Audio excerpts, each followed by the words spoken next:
¿no? Como masa, está cubierto por una fascia, ¿no? Que es una fascia fibrosa, pero inmediatamente después de la fascia, quitando la fascia, el músculo está recubierto de un tejido conectivo que se llama epimicio, ¿no? Y este músculo, esta masa muscular que es el bíceps, está formado por fascículos. Todo esto son fascículos. Y cada fascículo, ¿no? O sea, este es un fascículo, también tiene un tejido conectivo que lo rodea que se llama el perimicio. Y cada uno de esos fascículos está conformado por fibras musculares, ¿no? Que es la unidad estructural del músculo, ¿no? O sea, la fibra muscular, aparte de la membrana celular, que es el sarcolema, está rodeada de también tejido conectivo que se llama endomicio, ¿no? O sea, tanto el epimicio como el perimicio y el endomicio es muy importante hacer referencia porque ahí se encuentran los propioceptores, ¿no? Propioceptores que van a informar al sistema nervioso de la posición del cuerpo en relación al espacio. Bueno, y también la figura se muestra aquí una rama, un axón, ¿no? En el cual vemos que está haciendo contacto, o sea, sinapsis con la fibra muscular, ¿no? Esta es la famosa unión neuromuscular o placa neuromuscular, ¿no? Entonces, aquí lo que estamos viendo es el músculo esquelético que es voluntario, ¿no? Nuevamente, tenemos aquí el hueso, ¿no? El tendón, ¿no? Y también tenemos la fascia, ¿no? Que es un tipo de tejido, ¿no? Que cubre a los músculos, pero inmediatamente después tenemos al epimicio, ¿no? Como ustedes ven, es un tejido, ¿no? Conectivo que rodea a todo el músculo, ¿no? Y luego los fascículos, ¿no? También vamos a encontrar el llamado perimicio, y en cada uno de los fibras musculares vamos a encontrar el endomicio, ¿no? Como le digo, y nuevamente reitero, ahí se encuentran los propios receptores que informan al sistema nervioso de la posición del cuerpo en relación al espacio. Y como ustedes ven aquí, ya aislando una fibra muscular, que es la unidad estructural del músculo, tenemos que esta fibra muscular está formada por una membrana que se llama el sarcolema, una parte líquida que es el sarcoplasma, y dentro del sarcoplasma tenemos las miofibrillas, ¿no? Que son conjuntos de fibrillas que conocemos con el nombre de filamentos gruesos y filamentos delgados. Luego tenemos los núcleos, ¿no? Y como vemos, cada unidad estructural, o sea, cada fibra muscular tiene varios núcleos, ¿no? Porque es el resultado de la fusión de varios miocitos, ¿no? Que se dieron en la época embrionaria, ¿no? Además tendrá una serie de organelas que ya lo revisaremos oportunamente. Y si hacemos un acercamiento de un segmento, de una sección de la fibra muscular, vemos ahí está el sarcolema, y el sarcolema tiene una serie de invaginaciones, como ustedes ven, ¿no? Y esas invaginaciones se conectan con justamente estos tubos de color violeta o morado, que son los túbulos T, ¿no? O sea, estas invaginaciones están en estrecho contacto con estos túbulos T. Además que entre túbulo T y túbulo T encontramos como una malla, ¿no? De unos conductos que están huecos por dentro, que es el retículo sarcoplásmico y que contiene calcio, ¿no?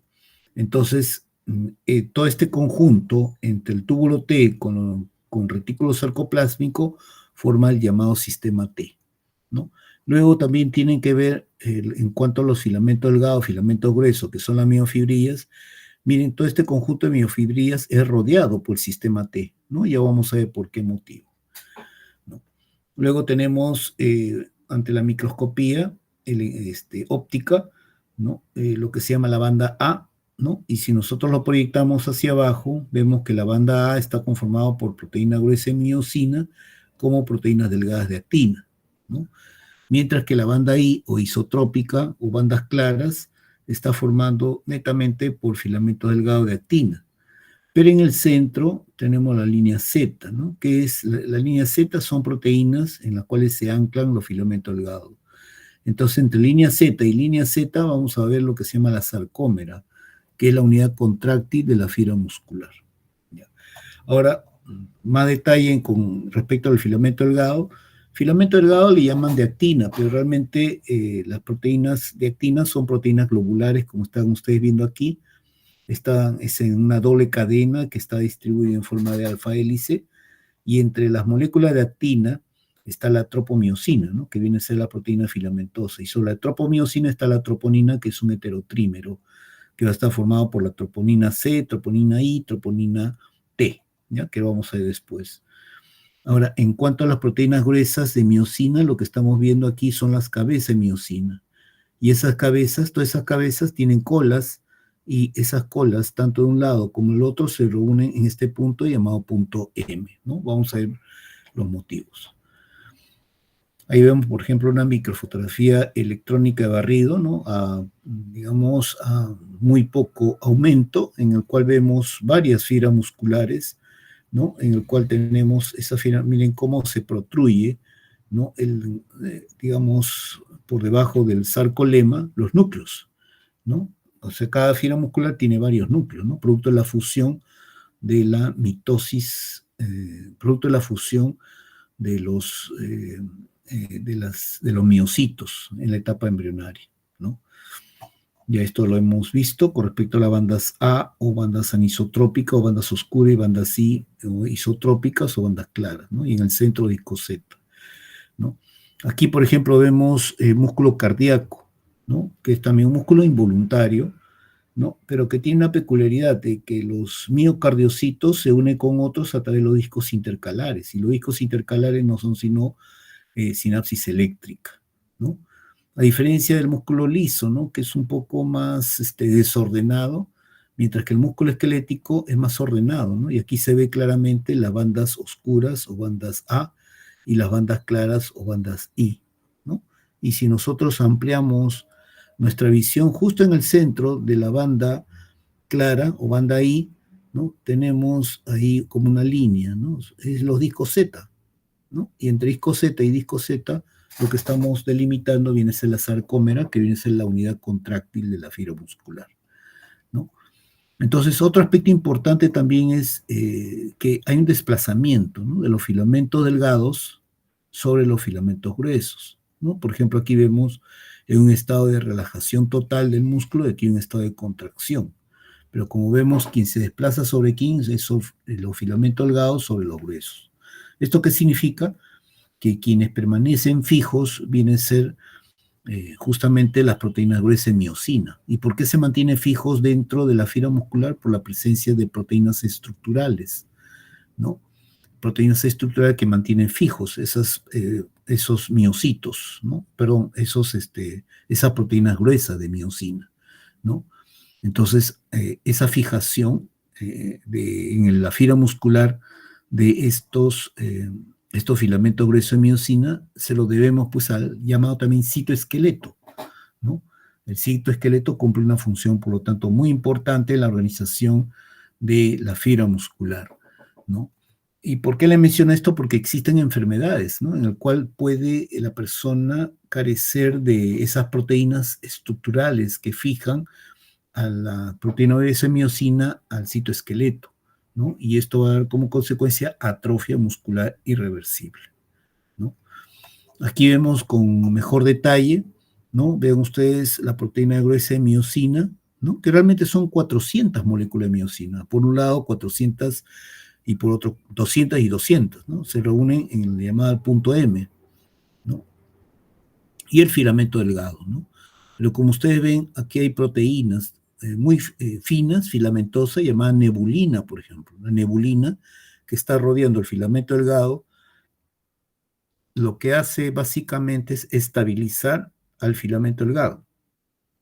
Mientras que la titina, ¿no? Que está aquí, que es como un relámpago, como ustedes ven, es la proteína que se estira cuando el músculo está relajado, ¿no? O sea, está estirado el músculo, ¿no? Entonces, la titina, al parecer, por sus características de ser como un resorte, ¿no? Hace de que el músculo, una vez que cesan las fuerzas que lo estiran, pueda volver a su posición normal, ¿no? Esa es la función de la titina, ¿no? Luego, la molécula, si sacamos una molécula de miosina, está formada por dos cabezas, una cola.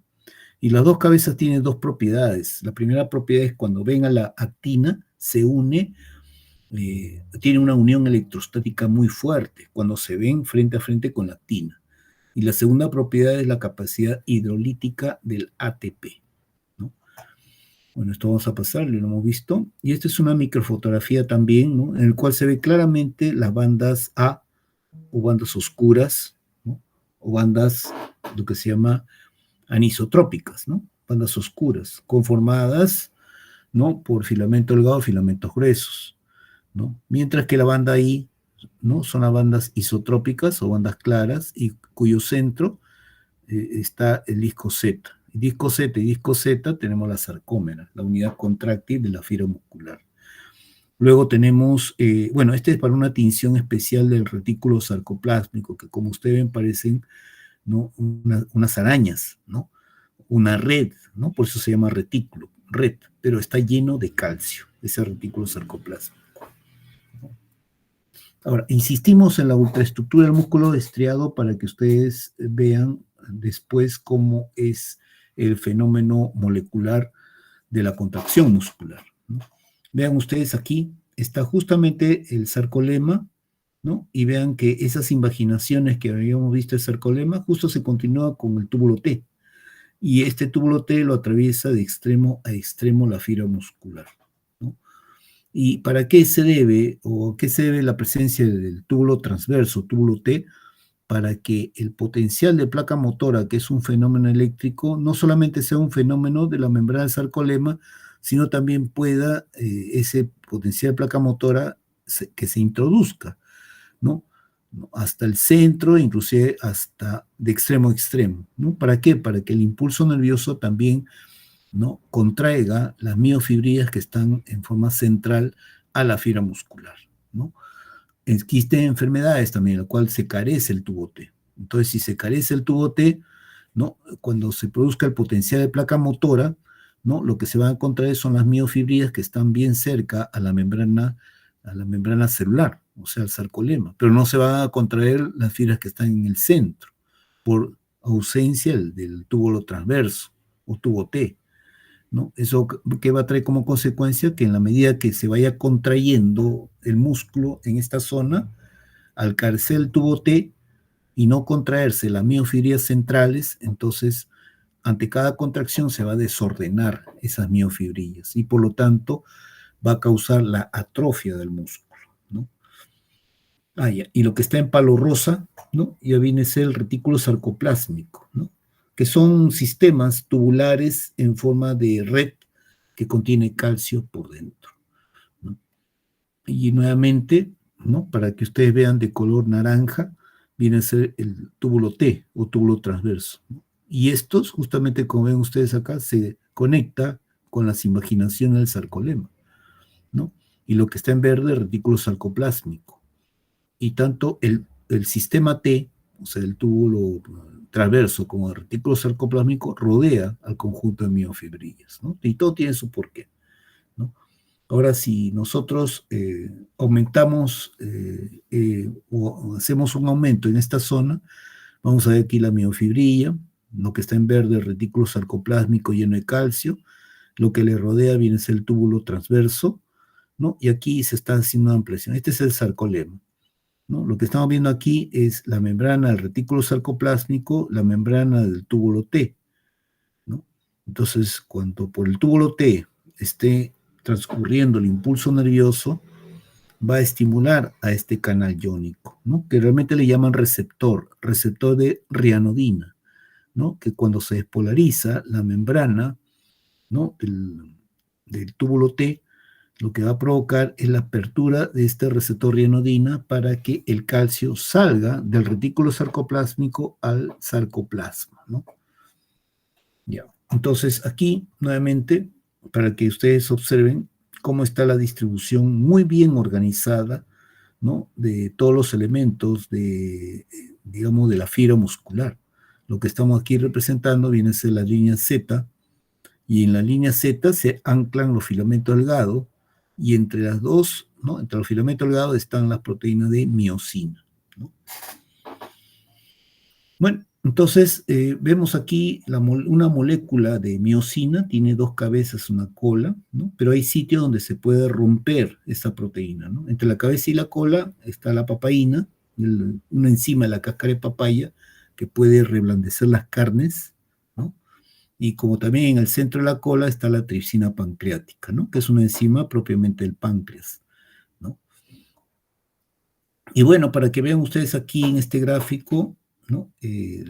La proteína globular de actina, ¿no? Que como ustedes ven es el llamado filamento delgado, pero están en una doble cadena de moléculas de actina, ¿no? Haciendo como una especie de alfa hélice.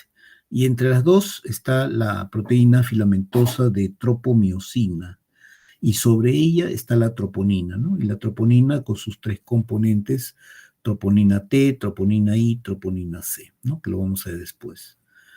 Bueno, todo se basa, en cuanto a la contracción muscular, se basa en la formación de los puentes cruzados, ¿no? Puentes cruzados que se da entre la cabeza de miosina con la actina, ¿no? Que lo vamos a ver dentro de unos momentos, ¿no? Otro aspecto importante a considerar es que tanto el sistema nervioso como el sistema muscular se desarrollan en forma paralela, ¿no? O sea, prácticamente se desarrollan dentro del embrión, ¿no? Pero a la séptima semana, ¿no? Ese sistema nervioso hace conexiones con la fibra muscular, ¿no? Aquí están las conexiones, justamente. Ahí está el terminal nervioso, ¿no? Y acá lo que se va a liberar es acetilcolina, ¿no? Y aquí ya hay una modificación del sarcolema justamente por la presencia de ese contacto nervioso, ¿no? Y es así como todas las fibras musculares del cuerpo, sobre todo voluntarias, se van a conectar con un terminal nervioso de la motoneurona alfa que está en el asta anterior a la sustancia gris de la médula espinal, ¿no? Bueno, hay tipos de fibra muscular, ¿no? El tipo 1, llamado también fibras lentas pero resistente a la fatiga, y el tipo extremo 2X2D son fibras rápidas, pero también rápidamente fatigables, ¿no? El tipo 2A eh, tiene los dos, ¿no? Por eso tenemos que tratar el tipo 1 y el tipo 2X2D, ¿ya? Bueno, aquí tenemos las fibras tipo 1, que son las fibras lentas, ¿no? Pero resistentes a la fatiga, ¿no? Funciona esas fibras o se contraen debido a la presencia de oxígeno, por eso su producción energética es aeróbica. Tiene una alta densidad mitocondrial, porque la mitocondria utiliza el oxígeno. Tiene alta actividad de enzimas oxidativas, alta concentración de citocromo C, ¿no? Justamente son enzimas y citocromos dependientes del oxígeno. Y por eso tiene un rico abastecimiento capilar, ¿no? Para que le llegue mayor cantidad o mayor flujo de sangre. Alta concentración de mioglobina y baja actividad de la miosina tepeasa.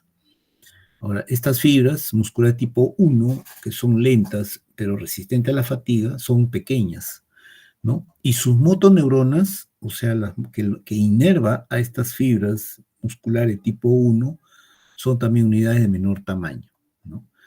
El representante, por ejemplo, que predomina sus fibras de tipo 1, que son lentas pero resistentes a la fatiga, todo maratonista, ¿no? Este maratonista es un etíope, ¿no? Que recorre, pues, y ganador de medallas, recorre más de 40 kilómetros, ¿no? Entonces, miren la contextura que tiene, es una persona aparentemente delgada, ¿no? Pero es un atleta, ¿no? Porque, como le digo, predomina en su cuerpo fibras de tipo 1, ¿no? Resistentes, lentas, pero resistentes a la fatiga, ¿no? En cambio, la de tipo 2A no vamos a conversar porque tiene tanto de 1 como 2X2D, ¿no? Lo que sí, la 2X2D es una fibra rápida, pero también rápidamente fatigable, ¿no? Digamos, tiene, o sea, no necesita el oxígeno, ¿no? Tiene una producción energética anaeróbica, ¿no? A través de la creatina. Baja densidad mitocondrial, porque no requieren oxígeno. Alta actividad de enzimas glucolítica, que como sabemos, la vía glucolítica también no requiere de oxígeno. Alta actividad de creatinquinasa, pobre abastecimiento capilar, baja concentración de mioglobina y alta actividad de miosina tepeasa, ¿no? Ahora, sus fibras musculares son más hipertrofiadas, grandes, y también las motoneuronas que inerva también son grandes, ¿no? Por ejemplo, el fenotipo en el que predomina las fibras tipo 2X2D es Usain Bolt, que como ustedes ven, ¿no? La distribución de los músculos es mucho más hipertrofiado, ¿no? Se le ve, como quien dice, más atlético, ¿no? Pero la predominancia justamente son, ¿no? De este tipo de fibras, ¿no? 2X2D, ¿no? Para esta persona que ha quebrado los récords de los 100 metros planos, ¿no? A través de su marca de 9 segundos 58 centésimas segundos. Ahorita, hasta la fecha, inquebrantable, ¿no? Bueno, ahí tienen ustedes un resumen de los tipos de fibra, ¿no? Y bueno, cuando hablamos de el control muscular, de la fibra muscular, quien inerva directamente la fibra muscular viene a ser una neurona que está en el asta dorsal, no, perdón, el asta ventral de la sustancia gris, donde están las motoneuronas alfa. O sea, esta motoneurona alfa en el asta anterior de la sustancia gris de la médula espinal son neuronas motoras, ¿no? Por eso son motoneuronas alfa, ¿no? Y cuyo axón va a inervar la fibra muscular, ¿no? Pero esta no es la única. ¿Por qué? Porque existe otras neuronas que están en la corteza motora. Por ejemplo, la quinta capa de la corteza cerebral está la neurona gigantopiramidal de Betz, cuyos axones van a descender por el sistema nervioso central y a nivel del bulbo raquídeo se va a cruzar y va a inervar todos los músculos de la parte contralateral. Por eso que el hemisferio izquierdo controla el lado derecho del cuerpo y el hemisferio derecho controla el lado izquierdo del cuerpo, ¿no? Y ahí vemos vamos a ver cómo se va a ver la transmisión neuromuscular, ¿no? Justamente aquí recuerden, ¿no? Que es la motoneurona alfa, que está en el asta anterior de la sustancia gris de la médula espinal, cuyo axón inerva a esta fibra muscular, ¿no? Si hacemos un corte a ese nivel, vamos a ver que en el asta anterior, ¿no? Existen miles de motoneuronas alfa, que es la llamada también neurona periférica o segunda neurona, cuyo axón va a inervar la fibra muscular, ¿no? ¿No? Pero no es la única neurona que va a mejor dicho, si bien la motoneurona alfa controla a través de su axón a la fibra muscular, pero hay otra estructura que controla la motoneurona alfa, y esta es la neurona gigantopiramidal de Betz, ¿no? Que se encuentra en la quinta capa, ¿no? Son una de las mayores neuronas, ¿no? Que se encuentra en la corteza cerebral, ¿no? Y de ahí su axón va a descender por todo el sistema nervioso central, se cruza hacia el lado contralateral a nivel del bulbo raquídeo, ¿no? Desciende para hacer sinapsis con la motoneurona alfa, ¿no? Y esa es la vía motora voluntaria, en la cual está compuesto por dos neuronas, ¿no? Aquí para que vean el terminal nervioso y muscular. Y esta es la emergencia entre las fibras musculares del axón de una motoneurona alfa, una sola, su axón. Pero miren las ramificaciones. Este axón de esta motoneurona va a inervar a esta fibra muscular, ahí está la unión neuromuscular, esta fibra muscular también, esta fibra muscular, esta fibra muscular, esta fibra muscular, esta fibra, etcétera, ¿no? O sea, una motoneurona puede inervar varias fibras musculares. Y cuando es así, se llama unidad motora. ¿Ya? Y bueno, ahí vemos el terminal nervioso y la fibra muscular. Como ustedes ven, el interior es negativo, el exterior es positivo porque todo está en reposo, ¿no? Pero agreguemos algunos elementos, ¿no? Por ejemplo, las vesículas que están cargadas con acetilcolina, lo que va a constituir el pool de ataque. Y cuando se acabe el pool de ataque, entra a tallar el pool de reserva, ¿no? Que está adherido al citoesqueleto, ¿no? Y luego tenemos aquí en el botón presináptico o terminal axónico un canal para el calcio que está cerrado si es que la membrana, ¿no? Está en reposo. Y está en reposo, pues el interior es negativo, el exterior positivo. Luego vemos que en el medio interno predomina el sodio, el calcio, el cloro, etc. Luego tenemos por la parte de la fibra muscular, que vendría a ser en la membrana postsináptica, el receptor nicotínico está cerrado, ¿no? Como también estos canales para el sodio, voltaje dependiente están cerrados, porque todo está en reposo, ¿no? Y ese receptor nicotínico que hemos visto está compuesto por 5 subunidades. 2 alfa, una beta, una gamma y una delta. Y en la 2 alfa tienen sitio de recepción para acetilcolina. Es decir, si vienen 2 moléculas de acetilcolina y activan los receptores de las subunidades alfa, los dos, acetilcolina, se abre un canal. Y este canal es justamente para que deje pasar al sodio, ¿no? Bueno, más detalles entonces, tenemos ahí el sarcolema, ¿no? O membrana postsináptica. Ahí vemos el túbulo T o túbulo transverso, ¿no? Esta representación. Y tenemos también, ¿no?, el retículo sarcoplásmico lleno de calcio con su receptor rianodina que está cerrado, ¿no? Luego tenemos allá las proteínas contráctiles, ¿no? Tanto gruesas como delgadas, ¿no? Y los discos Z, ¿no? Entonces, ¿cómo comienza todo el proceso? ¿No? Todo está en reposo ahorita, ¿no? Comienza desde las neuronas corticales, ¿no? O la neurona gigantopiramidal de Betz, o primera neurona central. En su membrana se producen los procesos de propagación, integración, génesis y transmisión del impulso nervioso. Y aquí vemos, representado por la flecha, la transmisión del impulso nervioso, ¿no? Que va a descender y justo este terminal axónico va a ser sinapsis con la motoneurona alfa. Aquí está, justamente, este axón viene desde la primera neurona, ¿no? Y hace sinapsis con la motoneurona alfa. Aquí se va a liberar glutamato, ¿no?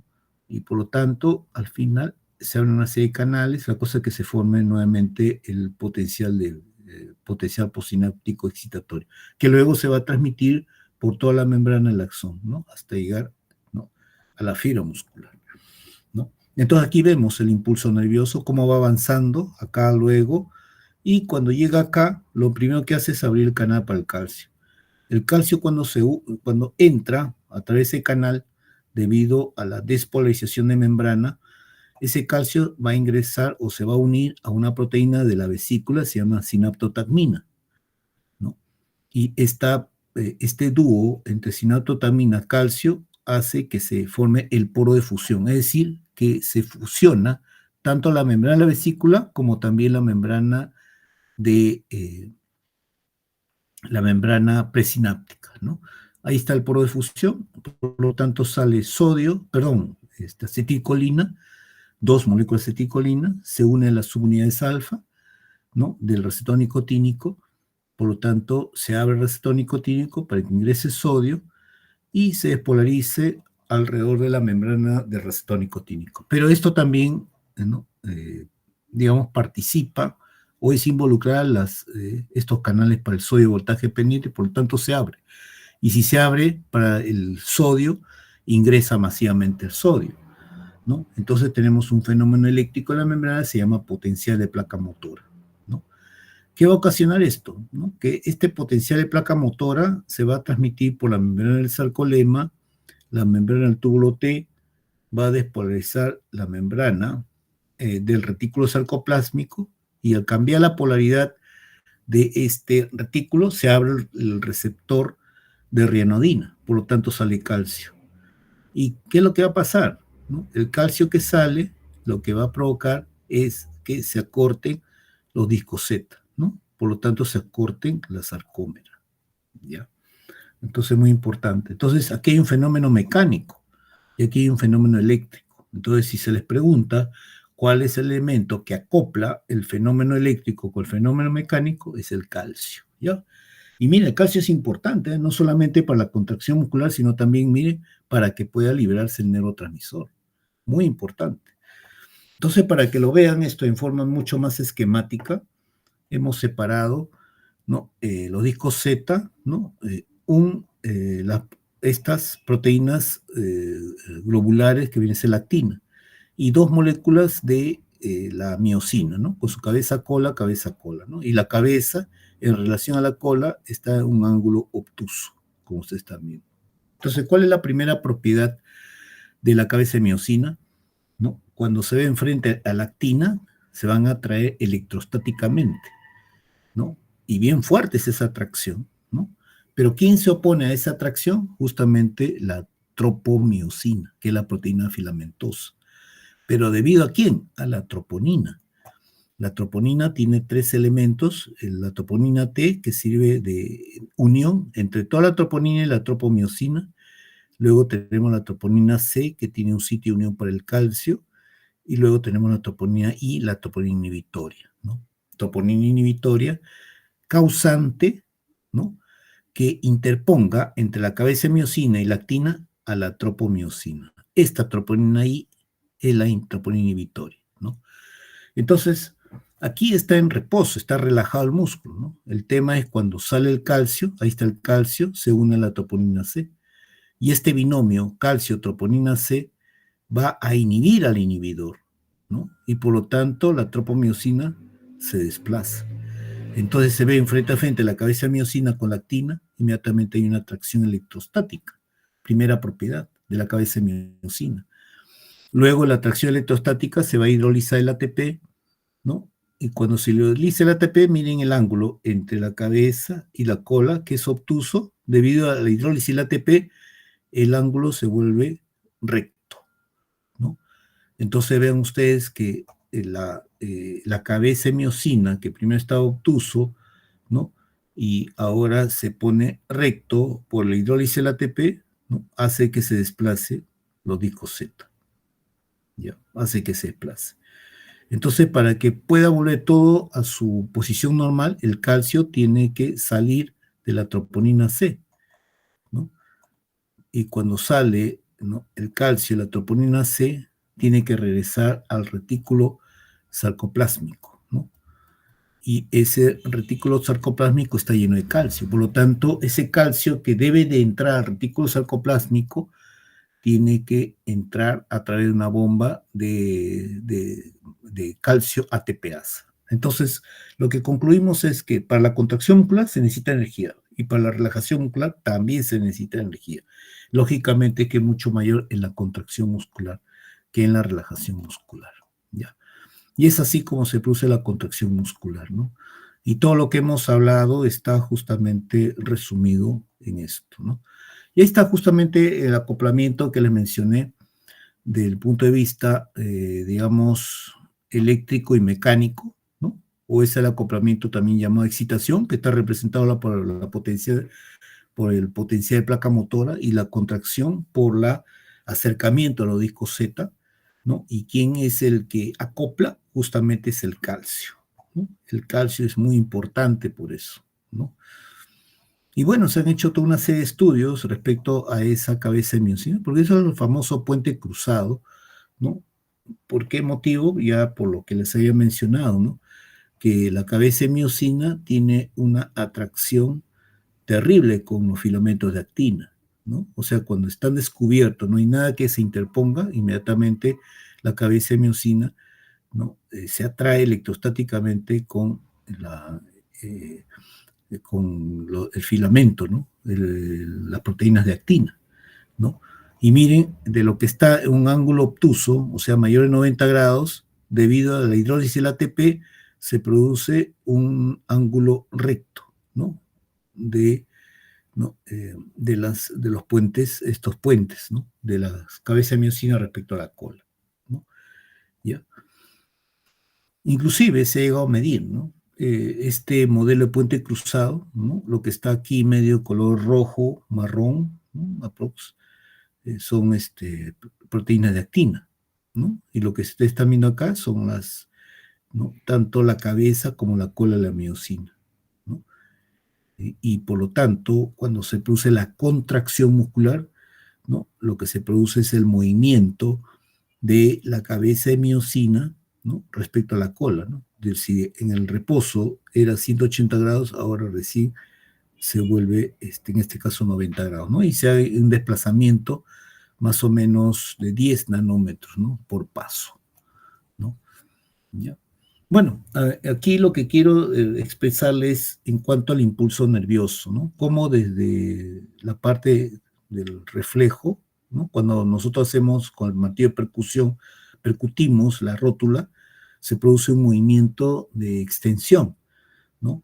Bueno, ¿y por qué? Porque estoy estimulando el uso muscular, que es el órgano sensorial. Y luego el impulso nervioso generado tiene que pasar por la fibra, ¿no?, aferente, fibra nerviosa aferente. Luego por el centro de integración, ¿no? Luego por la fibra nerviosa eferente y por último, ¿no?, con respecto a la contracción del músculo, ¿no? Pero como ustedes ven, desde el mismo uso neuromuscular que se excita hasta el músculo, miren cómo ha cambiado el impulso nervioso. Y este cambio, el impulso nervioso, se debe a la presencia de los diferentes canales que están en su membrana, ¿ya? Y bueno, esta es una forma de poder identificar, por ejemplo, los tipos de fibras, ¿no? Por ejemplo, de clasificación histoquímica, fibra tipo 1, que es de contracción lenta, pero resistente a la fatiga, ante una tinción para TPasa, cuando se somete a pH 9, es clara. pH 4.6 oscura, pH 4.3 es oscura, ¿no? Y si quiero determinar la presencia de la fibra 2X, que viene a ser 2X2D, que es la fibra de contracción rápida, pero rápidamente fatigable, ¿no? Ante pH 9.4 es oscura, pH 4.6 clara, 4.3 clara. Ya.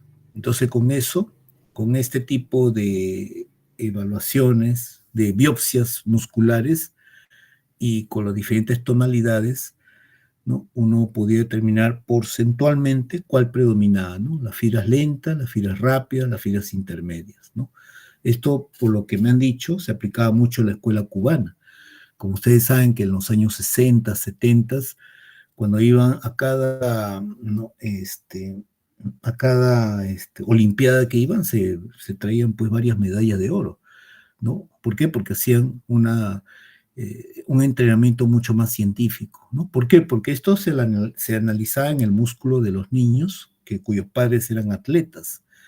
Entonces, si veían que había una predominancia de fibras lentas, bueno, aparte de seguir estudios universitarios que son gratuitos, los derivaban a actividades deportivas que tengan que ver con esa contracción de esas fibras musculares lentas, ¿no?, pero resistentes a la fatiga. Los preparaban para ser maratonistas, por ejemplo, ¿no? Y por otro lado, si predominaba las fibras rápidas, pero resistentes a fibras rápidas, pero rápidamente fatigables, ¿no?, en estos niños, o hijo de padres de atletas, pues los orientaba a actividades físicas que tengan que ver con la contracción más rápida de la fibra muscular, ¿no? Por ejemplo, carrera de 100 metros plano, ¿no? Pero ustedes saben que entre estos, digamos, carrera de 100 metros planos y maratón, pues hay una infinidad de tipos de atletas, ¿no? Tipos de actividad muscular, ¿no? Esa es la idea, ¿no? Listo. Hola. Chicos, Sí, ¿preguntas? ¿Preguntas? Bueno, si no hay ninguna pregunta, chicos, nos estamos viendo entonces en otra oportunidad. ¿Ya? gracias, profesor. Hasta luego. Buenas Nos noches. vemos. Chao. Chao, chao. Chao.